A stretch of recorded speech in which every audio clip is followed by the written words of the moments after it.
It's Kente, straight from West Memphis, Arkansas, repping the Twin Cities too. And I'm jumping off the porch with Dirty Glove Bastard. Styrofoam cups filled with ice, purple lemonade. My nigga said he want a case of green, I charged 2K today. All right, today we got Kente jumping off the porch with us today. Yes, sir. You already know, man. For sure, man. How you feeling today, brother? Bro, I'm real good today. Feeling real good, feeling real blessed. Nah, for sure. It's a pleasure to have you here on the porch with us today, too, man. No doubt, man. It's a long time coming. We was For waiting sure, to do man. this. So. Let's do it. So what you out here working on in Atlanta?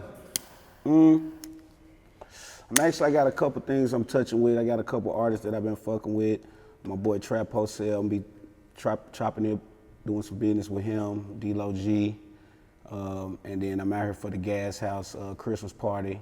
My family, they've been doing that for a while with the cannabis industry stuff. So we're gonna be out at the Life down in downtown Atlanta. So we're gonna be there Sunday. That's cool, man. So for those who wouldn't know, how would you describe life back at home in Minnesota, man? Minnesota. To me, Minnesota is it's a melting pot. It's got a lot of people that, you know, came from different places. You know what I'm saying? I say most of the people that I've ran into, met that, because I went to college there, they either came from like Chicago, Detroit. You know, there's only so many people that I've actually just know that's from Minnesota that I've actually met. Most of my friends are actually from other places that ended up being in Minnesota. So it's a cool place though. You know, it's a lot of money up there. A lot of people kind of sleep on Minnesota and think like, it ain't really a lot going on up there. It's just the Midwest and things like that. But it got some stuff popping, you know what I'm saying? They just need a little bit more push, and if the artists work a little harder, you know, I think a lot of people out of there can get up out of there. No, that's real. So when did you end up relocating to West Memphis? Well, I grew up in West Memphis. I was born in Albuquerque, New Mexico, and my family, we moved to Houston, and I lived in Houston till I was probably like 5. Moved from Houston, Texas, moved over to Memphis. That's where my mama was raised and grew up at anyway, next to Memphis, Tennessee, you know. So I've been there since I was 5 years old. Stayed there, was raised, grew up in the town. And then eventually, once I graduated, I ended up relocating up to Minnesota. So I actually went from West Memphis, up to, you know, Minnesota. So, okay. Yeah. So when would you say you jumped off the porch? I jumped off the porch? Man, I was young, bro. I mean, you gotta think, in West Memphis, it was different the times when I was growing up, like especially with the music scene. I was already hustling because of the environment we was already growing up in. Most of my homies had no dads, you know, so we all were kind of backing each other up and learning how to do things in the world from the hustlers and the pimps in the neighborhood. That's really how we was able to, you know what I'm saying, adapt and learn stuff, mostly in the city. I jumped out the porch, I would say, man, I had to be like 13 at least when I really started like getting out in the streets and started doing some stuff my mama probably didn't really want me doing, you know what I'm saying? You know, selling crack and selling weed. But a lot of people in the town really never knew that was the kind of stuff I did, because I also used to sing in the school choir, sung in the church choir. So I was one of those guys that was kind of like, you didn't know I was doing the things that I was doing behind the scenes when I was up front, you know, singing and doing all this other kind of stuff. So it was kind of one of them situations, you know. Oh, that's real. So talk about going to prison for 2 years after getting caught with 30 pounds, bro. It's crazy, man.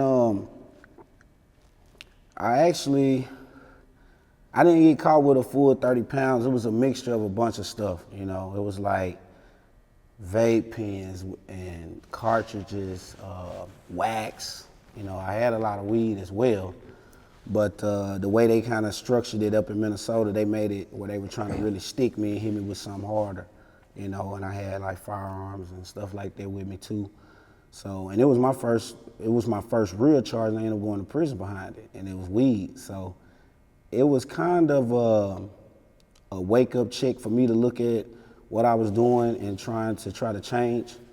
Once I got into prison and stuff like that, I started really reevaluating my life a little bit more and being like, hey, you know, I gotta really see what I can do, because otherwise they just gonna keep throwing a motherfucker back in here for the same shit. But you know, I went and did my time. I sat down. I got out. I started being more of an activist for the marijuana business. I spoke in the Senate, talked to you know, the people that run the powers out of Minnesota to try to help change some laws there and stuff like that. So we really, you know, started pushing in a different direction once I got out. Made me kind of want to look at doing something different based on, you know, going to prison for selling weed, you know what I'm saying? So you already a target. Now I'm a felon. Can't really get jobs like that. You got to come back out and learn how to adapt to the whole, you know, way of life without, you know, getting a job without being being a felon type shit. So you got to learn some different shit. And luckily I'm skillful enough and know how to do all the hustling and stuff that I did in the past to be able to flip it into the music and also, you know, the clothing line and stuff like that I'm doing right now. So, yeah, been a good ride though. Been a good ride. That's real, man. Have you seen any progress since you started your movement? You know, with music, we had some momentum going before I went to prison because I was already doing mixtapes, albums, and I come from the era, pop the trunk and the niggas selling their CDs out the back of it until, you know, motherfuckers get to know who he really is in the street. So for me, it was like starting all the way over. You know, I went to prison. I started getting a good buzz with my Black in America. We was doing a lot of promo. We was working because I'm independent. And once I got out, it was like, oh man, you got to start all over. You got 100 new rappers. The sound has changed sonically. And it's just been, it's a roller coaster, but you do need to learn how to evolve with the music. You know what I'm saying? I think that's the biggest thing. A lot of artists kind of get stuck into maybe their ways of what they like, what they want to do. And not saying you got to mimic and do what other people do, but you really got to learn what music sound like for you to be in this place right now of music. You know what I'm saying? So it's definitely been tough. It's been a challenge, but I like it. You know what I'm saying? I like it. So what would you say is the biggest life lesson you learned so far growing up? The biggest life lesson I learned was to stay loyal, you know, and be a man of your word. And that's what really gets you far, you know what I'm saying? The people you put around you is also gonna elevate you up to the next level. I try to make sure the circle of people around me are either smarter than me or I see them doing something different, you know, within the next couple of years or something like that. So that was the biggest lesson that I learned, was making sure I put the right people around me, because it's been helping me elevate, you know, and you know, staying loyal to the people that's been loyal to me. When I was gone, you know, I had my family that was down for me, from mom, brother, you know, my cousins. They held me down, you know what I'm saying? And I had real friends that held me down too.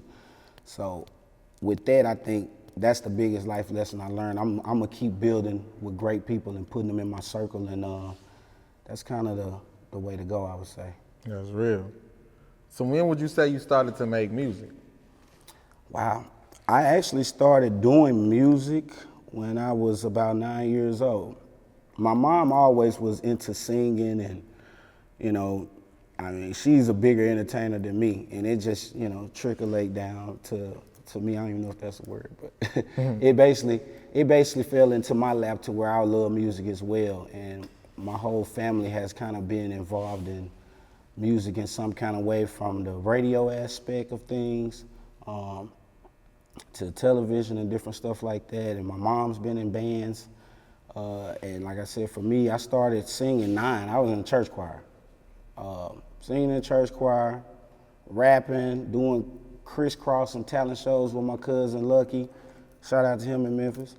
And we was, you know, we was just doing what we was doing as kids. We loved it, but when we really got into the music, it was like my cousin Lucky, he was like, man, I ain't doing no more talent shows. He ain't want to do crisscross no more. I was like, what? I was like, I'm gonna write my own shit. This is like 12, 11 years old. I'm thinking like, what? And once that happened, I got into writing and doing my own stuff pretty fast. And I started really kind of catching a buzz even around the town. This was way kind of before social media really was blowing up. And like I said, you had to be word of mouth. So we was moving around West Memphis doing talent shows, talking to people. People knew us, you know, and it started making some noise at that time. So that's when I really fell in love with music. No, that's real, man. So who would you list as some of your musical influences? Musical influences. I listen to a lot of stuff, man. I'm old school. I like, you know, the Earth, Wind, and Fire, Sade's, all the way up to a lot of the new cats, the Gunners, the Lil Babies. I listen to all genres of music. I'm not a big country person at all, but I listen to it because I'm a big music fan. Like right now, I'm really digging like a lot of the Don Toliver. That's kind of like a lot of what I'm playing right now these days, but I got everybody playing Moneybag, Money Man, you know, so I'm listening to everybody. Straight up. I gotta keep in tune with what's going on, you know, because you want to keep that sound right. So at what point did you decide to take music serious full time? I say once I got up in Minnesota, I was, you know, in college. Me and my cousin, before I got there, I was already doing music, but then him and one of our other friends, we all kind of became a group at one time, a producer, and we just really started taking it serious. But what it was for me was by the time 2014, 2016, I'd say in that era is when I really started being like, okay, now we have to get registry. We gotta make sure all this shit is correct. That's when I started looking like what's behind the scenes and how is people really getting paid?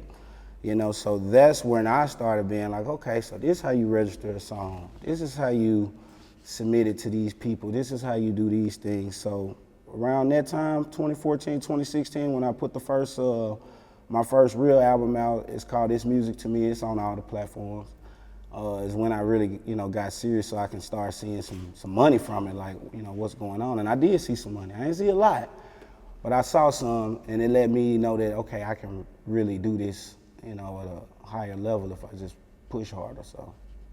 That's cold. That's real cold. What do you feel like brings the best out of you and your music, man? Things that happen in your life. The best, I always write music based on how I'm feeling.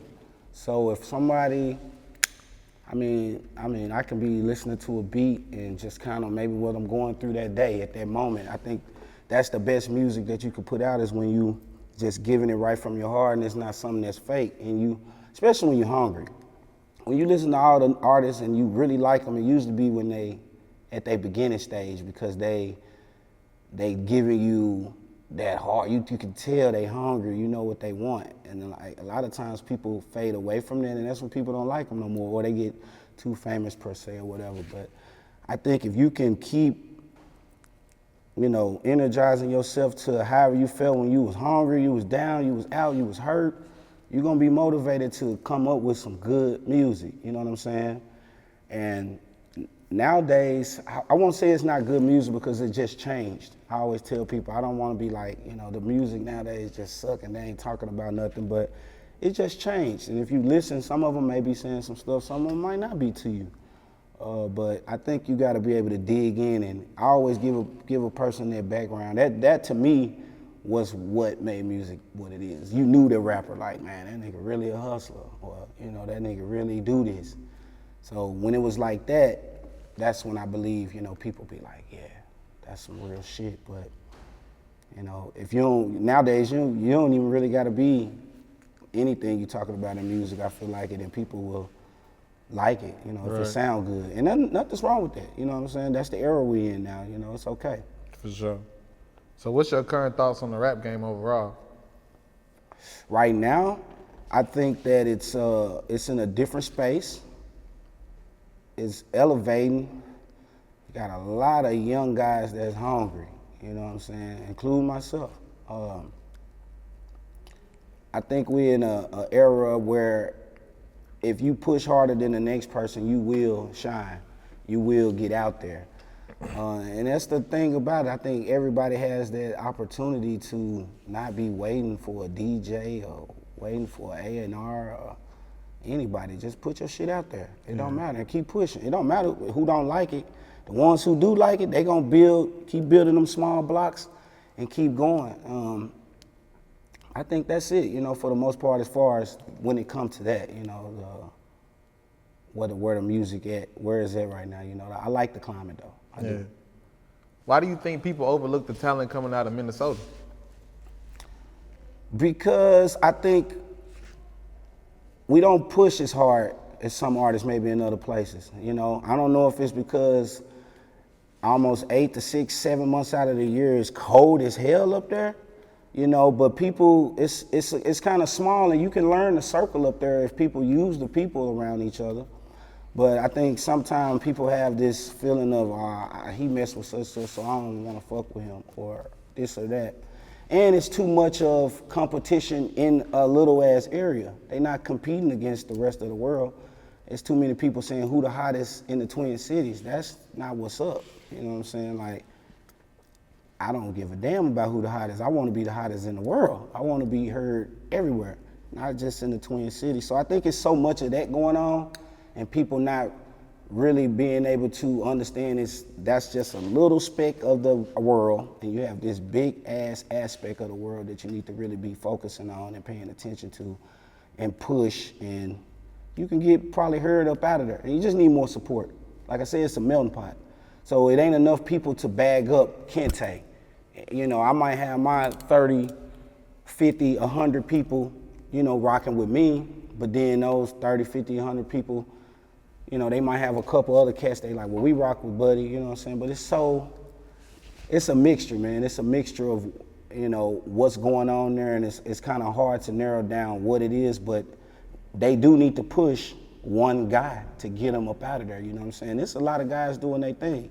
Shout out to everybody in Minnesota doing y'all shit. I'm watching y'all too, you know what I'm saying? Especially back home in West Memphis, man, the hometown. That's the home team, man. Shout out to everybody there. No, for real, man. So talk about the inspiration behind your latest single, Flood It Up. Man, Flood It Up, it was like, it was one of them vibes. To me, it was one of those, all right, the climate thing we were just kind of discussing, and where everybody at, where is music at, and then what do I want to talk about that can be relatable to somebody. It ain't gonna be relatable to everybody, you know. It's really talking about drinking syrup, you know what I'm saying? But being from Memphis, being from, you know, down south, people are relatable to that. Atlanta, everybody know what syrup is, that drink it, you know what I'm saying? So I think it was just one of those vibes like that. It's a slower track. It ain't as fast as a lot of the music that you're hearing nowadays, so it's straight Southern.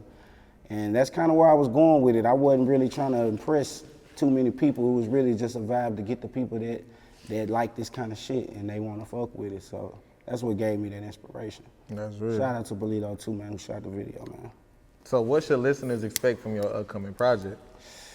Man, right now, I'm just eating them up like on some every 3-week shit. We only doing singles right now.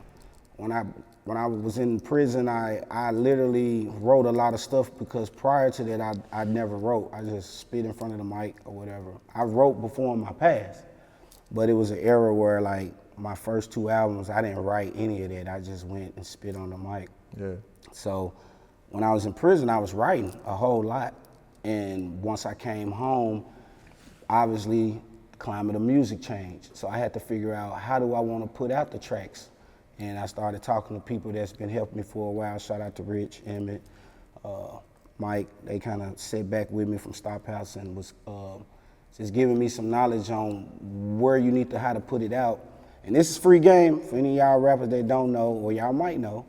But, you know, they were just telling me, like, you know, you need to put it out every 30 days. You know, if you ain't big like that, you gotta flood it in a certain way, you know, like flood it up. But you need to put a song out every 30 days, get it up into this, you know, this algorithm, whatever they call it, that shit.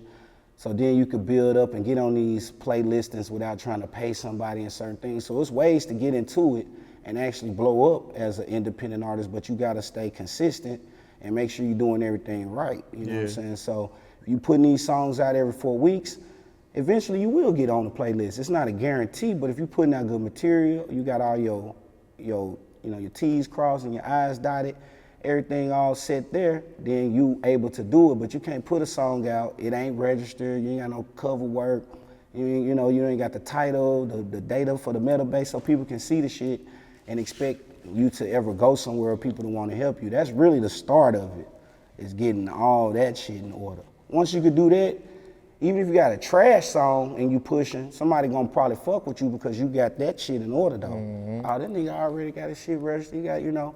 So a lot of artists need to do that and then use some of those steps, like I just said about the every 30 days, drop a single.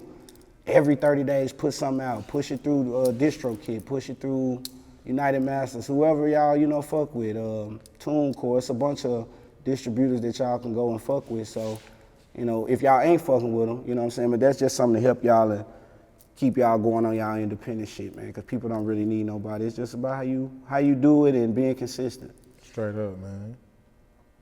So talk to us about your label, Rasma Recording LLC. Razzle Recordings. Oh man, I registered my label back in 2012 in Minnesota. I originally started out with probably like, I think we maybe had about 5 or 6 artists, you know, and a couple of them were family members, a couple of females, a couple of other guys. We just had a cast of people, but it was a lot of youth. There was a lot of people that didn't want to follow lead, you know, and a lot of people that saw things better their way, you know. And a lot of times you get people around you and they just come and try to take the recipe and go make a cake, the same cake you're doing. And that's kind of what ended up happening. And shout out to everybody. I love y'all all, man. I'm still cool with everybody that I was back in that business with, but if I look back at it now, I wasted a lot of time because of trying to build something big with a lot of people. And, you know, that energy I was putting in, I could have been putting it into myself like I'm doing now. So dealing with that, it made me learn a lesson. And now Razzle Recordings has only one artist, me, myself. I'm independent, it's working. I'm doing everything on my own. I spend all my own money. I don't got any management. I'm doing everything by myself and it's beautiful. And I like it. I do want a team of people to help. Like the team of people I got, you know, my crew, my niggas I fuck with. Like I said, I got a consultant with Rich and some other people that point me in directions, but as far as just who's spending money on my promo, who telling me when I need to drop something or, you know, what need to come next, I'm doing everything by myself. I just wish somebody can come in and be like, look, all right, I see how you working, man. I'm gonna jump in and fuck with you. And that'll be dope, you know, if we could do it on the same page, but as of right now, I'm cool with just running the LLC the way I'm doing it, you know? Straight like that. My son coming though. I got him coming. Yeah. Yeah, he on one of my tracks with me. Y'all can go check it out, Flavors, man. YHB Lex, man. Okay. Be dope. What would you say is the biggest challenge that comes along with being an independent artist? Man, the biggest challenge would be finding your niche and also finding a way to get yourself out there. You know what I'm saying? You have to be able to find what's working. Maybe it might not, what's worked for somebody else may not work for you, but you do want to be able to find something to be consistent. You don't got to try to go sound like Lil Baby or Young Thug. You don't got to try to do any of that. Just be yourself, stay consistent, and then you can get some stuff going. So that would be the biggest, you know, challenge, and just trying to find resources, you know what I mean? You can only get resources if you a people's person or you meeting people. You gotta be able to network, because most of the time you can jump in the car with somebody that don't want $1. They just cool with you because they believe in you and they fucking with you. So networking, man, that's a challenge. It ain't a challenge for me because I talk to people and stuff, but that's it, man, just networking, you know, getting them people behind you. So let's talk about the Frosted Lakes clothing brand, man. Yes, sir. Shout out to my boy DeMar up in Minnesota, him and Joey. Those guys grinded it when I was gone to prison. Like when I left, you know, we was doing some things and, you know, we talked the whole time and we were really trying to put together what was gonna be next, but Michigan, you know, became legal with recreation and also allow people to grow and stuff like that. So, you know, my boy was like, man, we're gonna go up here and start purchasing some houses and we're gonna start growing and we're gonna be the next thing. I'm like, I'm with it. You know, the whole time in prison, I'm ready, but I'm trying to figure out what we gonna do. I'm like, it's gotta be something. I'm like, we coming up with names. I come up with a name, he come up with a name, our other business partner, Joey, he comes up with a name, and we put it online, we let everybody vote once I got out of prison, and we ended up going with the Frosted Lakes.